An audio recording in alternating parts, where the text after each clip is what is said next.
কেমন আছেন সবাই? আশা করছি সকলে খুব ভালো আছেন, সুস্থ আছেন আর আমরাও ভীষণ ভালো আছি। আমার আজকের আরও একটি নতুন ভিডিওতে আপনাদের সকলকে স্বাগত জানাই। ভিডিওই বললাম কারণ আজকেরটা কোনো ভ্লগ ভিডিও নয়, যেটা আপনারা টাইটেল থাম্বনেল দেখে বুঝেই গেছেন। হ্যাঁ, আজকে আমি আপনাদের সাথে একটা রেসিপির ভিডিও শেয়ার করব, যেটা কিছুদিন আগে আমার হাজব্যান্ড যখন এখানে এসেছিল আমাকে এবং আমার সকল পরিবারদেরকে বানিয়ে খাইয়েছিল। তো সেই রেসিপির ভিডিওটাই আপনাদের সাথে শেয়ার করব।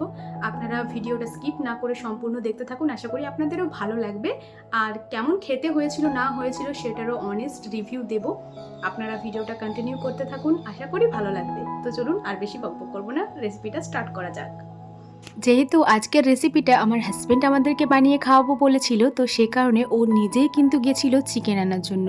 কারণ ও বলল আমি যাব আর বাছাই করে নিয়ে আসবো। তবে যে দোকান থেকে চিকেনটা এনেছে সেই দোকানে চপিং মেশিনটা ছিল না, সে কারণে গোটা গোটা চিকেনে নিয়ে চলে এসেছে।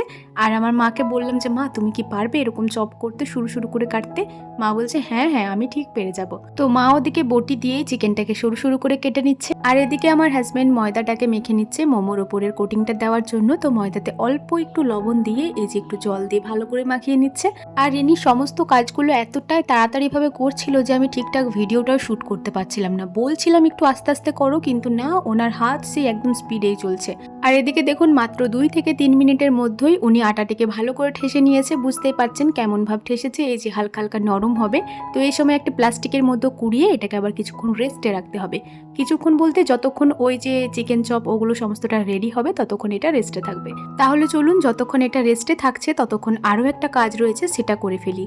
এই যে দেখুন এদিকে একটু সস দিয়ে দিলাম মিক্সিং জারেতে। আর এই যে চাটনিটা দেখছেন এটা হচ্ছে মোমোর স্পেশাল চাটনি, যেটা আমার হাজব্যান্ড বানিয়ে নিয়ে এসেছে ওদের হোটেল থেকে। তবে জানেন তো চাটনিটা ভীষণ সুন্দর খেতে, কিন্তু একটা প্রবলেম রয়েছে, যেটা হচ্ছে ভীষণ পরিমাণে ঝাল লাগছে আমার। খাবার সময় এতটা বুঝতে পারছি না, তবে একটু পরে মুখে আমার জ্বলে যাচ্ছে।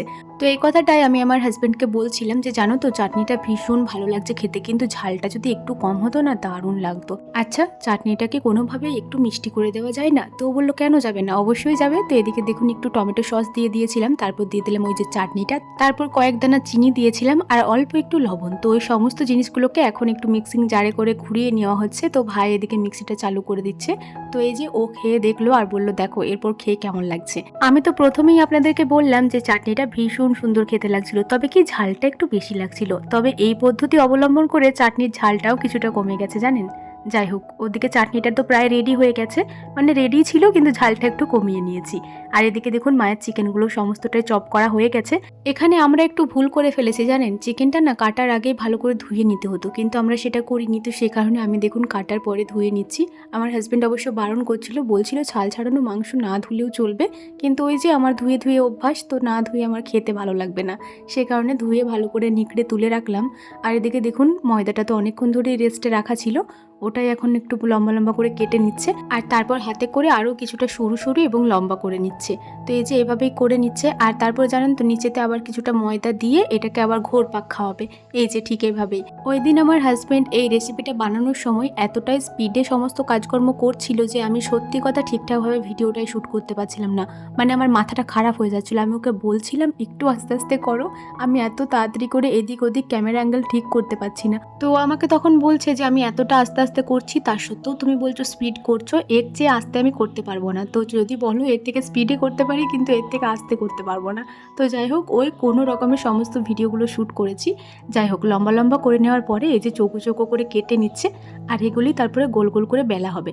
উনি আবার আমাকে বেলা শেখাচ্ছিলেন জানেন, বলছে এদিকে দুবার বেলবে ওদিকে দুবার বেলবে। সত্যি বলতে প্রথমে ওনার মতো করে বেলতে গিয়ে আমি সত্যি কথা বেলতে পারিনি, কিন্তু আমি বললাম দাঁড়াও আমি যেভাবে বেলি সেভাবেই না হয় একবার বেলে দেখাচ্ছি তোমাকে।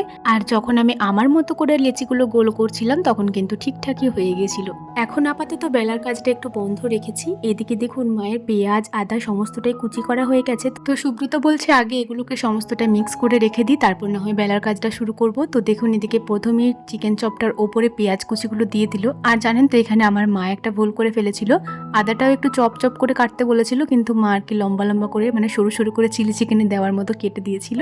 তো সে কারণে আবার কাঁচি করে ছোটো ছোটো কুচি করলাম।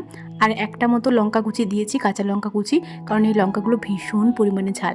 আর তারপর দেখুন ওর একটা স্পেশাল সিক্রেট মশলা, যেটা একটু দিয়ে দিলাম 2 চামচ মতো। আমাকে বলতেই চাইনি যে এই মশলাটার মধ্যে কী আছে না আছে, যাই হোক ওই 2 চামচ দিয়ে দিয়েছি। আর তারপর আবার 1.5 চামচ মতো লবণও দিয়ে দিয়েছি। লবণটা খুব বেশি দিলাম না, কারণ ময়দাতেও অল্প করে লবণ দেওয়া আছে, আবার চাটনিতে তো নুন ঝাল আছেই, সে কারণে। যাই হোক, এদিকে কয়েক দানা চিনিও দিয়ে দিলাম, আর তারপরে মা দিয়ে দিল একটু রেসিপি তেল, মানে সাদা তেল। এই অল্প পরিমাণে ছিল, কৌটোতে ভাগ্যিস ছিল। যাই হোক, এরপর সমস্ত ইনগ্রেডিয়েন্টসগুলো ভালো করে মিক্স করে নেওয়ার পরে আমাদের এই যে চিকেন মোমোর মিক্সটা একদম রেডি হয়ে গেছে। তো এরপরে মোমোগুলো বানানো হবে। তো এই যে দেখুন, ও কিভাবে মোমোটাকে আর কি মুড়ে সেটাই একটু দেখিয়ে দিচ্ছে। তবে জানেন তো, আমি একদম মুড়তে পারিনি। প্রথমে বলছিলাম হ্যাঁ তুমি এটা 2 মাসে শিখেছো, আমি তো এটা একদিনেই শিখে যাব, কিন্তু জানেন তো আমি পারিনি। এই যে কতগুলো আমাকে করে করে দেখালো, তো ওকে বললাম তুমি সরো সরো, আমি ঠিক করে নেব। তো বলছে দাঁড়াও আমি আরেকটা করি, তারপর না হয় তুমি করবে। কিন্তু না, আমি ওকে ঠেলে দিয়ে এই যে নিজে দাঁড়িয়ে পড়েছি। তো এখানে আমি ভাবলাম যে করে ফেলবো, সত্যি বলতে আমি ভাবিনি যে এটা এতটাও মুশকিল হবে। আমি মুড়েও ফেলেছিলাম, কিন্তু জানেন তো এটা মানে নামানোর সাথে সাথেই আবার খুলে গেল। তো বললো যে তুমি চিকেনটা বের করে ওই আটাটা ফেলে দাও, ওটাতে আর হবে না। তো এই যে দেখুন, আমি আবার চিকেনটা বের করে দিলাম। কি সত্যি বলতে মনটা একটু খারাপ হয়ে গেল, কিন্তু সত্যি একদিনে কি সমস্ত জিনিসটা শেখা সম্ভব বলুন। এদিকে যতক্ষণ কি মোমোগুলো মোড়া হচ্ছিল, মা কিন্তু এক হাঁড়ি জল গরম করতেও দিয়ে দিয়েছিল। আর ওপরের যে ঝাঁঝরাটা ছিল, মানে ছান্নিটা, ওটার ওপরে আমি একটু তেল ব্রাশ করে দিলাম। আর তারপর দেখুন আমার হাজব্যান্ড এখন এক এক করে মোমোগুলো দিয়ে দিচ্ছে। বেশি পরিমাণে দেয়নি, কারণ নয়তো লাগা লাগা হয়ে যাবে, কারণ এটা তো স্টিমার নয়, এটা এমনি পিঠে ভাপা একটা বলতে পারেন। তো এই যে আমি ওদিকে চাপিয়ে দিয়েছি, আর ওকে বললাম তুমি আবার আমাকে একবার দেখাও তো, আমি দেখি পারি নাকি। তবে সত্যি বলতে আমি হাজার চেষ্টা করেও পারিনি, হয়তো অনেক চেষ্টা করলে পারবো। তো ট্রাই করতে হবে কিছুদিন ধরে, কিন্তু সেই ট্রাই করা আমার কি দরকার বলুন? আমার এত সুন্দর একটা হাজবেন্ড থাকতে ওইসব করার কি দরকার আমার?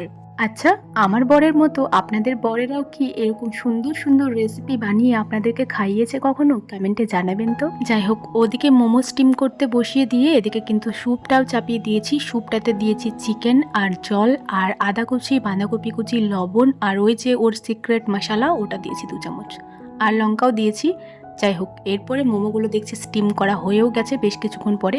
এটা স্টিম হতে বেশি সময় লাগে না, জলটা গরম থাকলে আপনি অনেক তাড়াতাড়ি হয়ে যায়। আর মোমোর কোটিংটাও তো অনেক পাতলা করে করা হয়েছিল, সে কারণে আরও তাড়াতাড়ি হয়ে গেছিলো। তো এই যে দেখুন, ও নামিয়ে ওদিকে ঠান্ডা করতে দিল। আর এদিকে ততক্ষণকে স্যুপটার জন্য আমি একটু কর্নফ্লাওয়ার গুলে নিয়েছি আর একটা ডিম ফেটিয়ে নিয়েছি। কর্নফ্লাওয়ার ওই 2 চামচ মতো নিয়ে গুলে দিয়েছি। তো ওটাই এই যে দিয়ে দিল স্যুপটার মধ্যে। যখন চিকেনগুলো সেদ্ধ হয়ে গেছিলো তারপরে দিয়েছিল।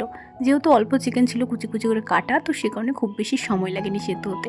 আর কর্নফ্লাওয়ারটা দেওয়ার 10-15 সেকেন্ড বাদেই এই যে ডিমটা ফেটিয়ে রেখেছিলাম ওটা দিয়ে দিল। আর ওটা দেওয়ার পরেই কিন্তু গ্যাসটা একদম বন্ধ করে দিয়েছিল, মানে 5 থেকে 6-7 সেকেন্ডের মতো রেখেছিল, তারপর বন্ধ করে দিয়েছিল।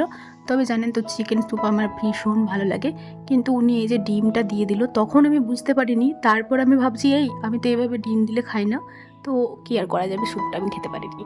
যাই হোক, এদিকে দেখুন মোমোগুলো তো স্টিম করা কিছু হয়ে গেছিলো, তো সেই মোমোগুলি নামিয়ে নিয়েছি আর প্লেটের মধ্যে সাজিয়েও নিয়েছি। আর এই যে একদম অসাধারণ স্বাদের হচ্ছে চাটনিটা, ওটাও একটু স্টাইল করে নিয়ে নিলাম। আর নিয়ে নিয়েছি এক বাটি স্যুপ। স্যুপটা কিন্তু আমি চেখেও দেখিনি সত্যি কথা, কারণ ওই ডিমটা দিয়েছি বলে আমার হট করে মনে পড়ে গেল আমি খাবো না। তো ভাই খেয়েছিল 2 বাটি মতো স্যুপ। আর এই যে আমি এখন মোমোটা টেস্ট করে দেখবো যে কেমন হয়েছে। দুর্দান্ত স্বাদের হয়েছে। আমার ফেভারিট দোকানের মোমোটা যেমন খেতে লাগে তার চেয়েও 1000 গুণ ভালো খেতে হয়েছে। সত্যি বলতে অসম্ভব সুন্দর হয়েছিল, জানি না কেন। ভিডিওর মধ্যে একটা কথা হয়তো আমার বলা হয়নি, যখন চিকেনটা মিক্স করবেন না, তখন চিকেনের পরিমাণ যতটা থাকবে পেঁয়াজের পরিমাণও ঠিক ততটাই দিতে হবে, তাহলেই মোমোগুলো খেতে ভীষণ ভালো লাগবে। আপনারা বাড়িতে অবশ্যই এই রেসিপিটা একবার ট্রাই করে দেখবেন আর আমাকে কমেন্টে জানাবেন কেমন হয়েছিল। চলুন, আজকের ভিডিওটা এই পর্যন্তই। ভালো লাগলে লাইক করবেন, কমেন্ট করবেন এবং সাবস্ক্রাইব করে আমার ছোট্ট চ্যানেলটির পাশে থাকবেন। সবাই ভালো থাকবেন, সুস্থ থাকবেন, সাবধানে থাকবেন। আবারও দেখা হবে পরে কোনো একটি ভ্লগে। টাটা।